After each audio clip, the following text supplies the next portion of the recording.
બે પૂરક કોણો પૈકી મોટો ખૂણો નાના ખૂણા કરતાં 18 ડિગ્રી મોટો હોય તો 18 અંશ મોટો હોય તો તે પૂરક કોણો શોધો। હવે જો સાદી રીતે આપણને કીધું છે, મેં તમને કરનું શું કીધેલું કે મારી પાસે આ જમણી બાજુ ડાબી બાજુ 20 કિલો કેક છે। કેટલા કિલો કેક છે? 20 કિલો। અને જમણી બાજુ કેટલા કિલો કેક છે? ફક્ત 2 કિલો જ કેક છે। તો શું આ બરાબર થાય? ના થાય ને। હા, ધારો કે અહીં રમેશ નામ છે, નહીં મહેશ નામ છે, તો રમેશને 20 કિલો કેક મળે છે, જ્યારે મહેશને ફક્ત 2 કિલો કેક મળે, બરાબર થાય ના થાય। તે માટે કંપનીએ શું કરવું પડે? અને પણ હજુ 18 કિલોની કેક એક્સ્ટ્રા આપવી પડે। કેટલા કિલોની? 18 કિલોની કેક એક્સ્ટ્રા આપવી પડે। પણ તે કઈ બાજુ ઉમેરે છે? ડાબી બાજુ કે જમણી બાજુ? જમણી બાજુ। તો બરાબર થશે ને? હવે ધ્યાન નહીં તો કે બે પૂરક કોણો પૈકી મોટો ખૂણો, હવે ધારવાનું, ધારો કે મોટો ખૂણો x અંશ છે। કેટલા અંશ છે? x અંશ। અને નાનો ખૂણો y અંશ છે। નાનો ખૂણો કેટલો છે? y અંશ છે। આથી x વત્તા સિમ્પલ ભાષામાં x બરાબર y, પણ y માં શું છે તો કે 18 મોટો કોની કરતા?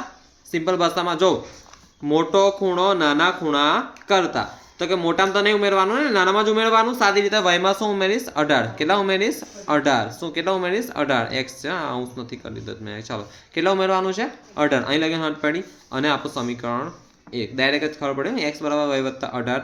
હવે પૂરક કોણો આપણને ખબર છે। હવે આપણે જાણીએ છીએ કે બે પૂરક કોણોનો સરવાળો કેટલો થાય?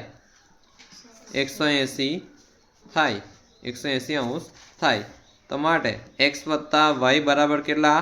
180 અંશ। અહીં લગીને હદ પડી અને આપણું સમીકરણ 2। હવે અહીં x છે ને, અહીં પણ x છે, અહીં તો x ની કિંમત જ આપી છે। સમીકરણ 1 ની કિંમત શામાં મૂકવાની? સમી 1 ની કિંમત સમી 2 માં મૂકતા, અથવા તમારે લખવાનું સમીકરણ 1 માના x ની કિંમત શા મૂકતા? 2 માં મૂકતા। તો માટે x ની જગ્યાએ શું મૂકીશ? y વત્તા 18 વત્તા y બરાબર 180। તો આવું થાય। માટે ધ્યાન નહીં, આ 18 અહીં પ્લસ છે, પેલા બધા શું થશે? માઇનસ। માટે y વત્તા y બરાબર 180 માઇનસ 18। અહીં લગીને હદ પડી। હા, માટે 1y વત્તા 1y કેટલા y થાય? 2y બરાબર 180 માંથી 18 જાય। જો ના આવડતું શું કરવાનું? 180 થી પહેલા કેટલા બાદ કરવાના? 10 બાદ કરવાના। તો 170 આવે, 170 માંથી પછી કેટલા બાદ કરવાના? 8 બાદ કરવાના। તો કેટલા? 162 આવશે, 162।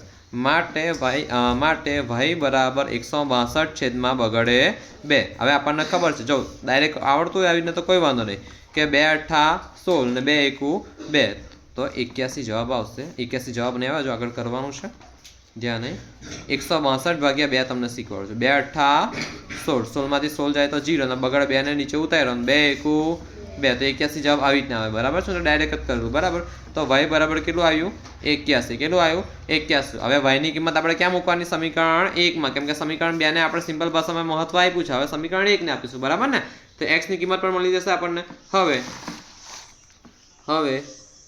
y ની કિંમત શા મૂકવાની છે? સમીકરણ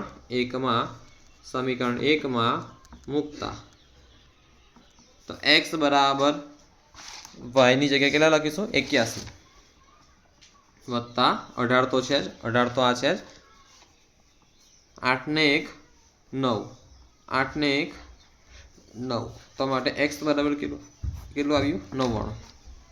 આથી છેલ્લે તમારે ચેક કરી લેવાનું કે પૂરક કોણો છે ને એટલે સરવાળો કેટલો થાય? 180। તો ચેક કરવાનું કે 99 ને 81 નો સરવાળો થઈ જાય? 100 તો આરામથી થઈ જાય। આ 99 છે ને આ 81, 9 ને 1 10 શૂન્ય વધી 1, 9 ને 1 10 ને 1 8 ને 8 18, તો 180 થઈ જાય છે ને સરવાળો। આથી મોટો ખૂણો x બરાબર કેટલું? 99 અંશ અને નાનો ખૂણો y બરાબર કેટલું? 81 અંશ મળે। જવાબ ઓકે। છે ને એકદમ સહેલું છે, કશું નહીં કરવાનું. પહેલાં મોટો ખૂણો ધરવાનો x, નાનો ખૂણો y, બીજું કંઈ ધર PQ MN કંઈ ધરો તો કોઈ વાંધો નહીં. હવે આપણને કીધું કે મોટો ખૂણો નાના ખૂણા કરતાં મોટો છે.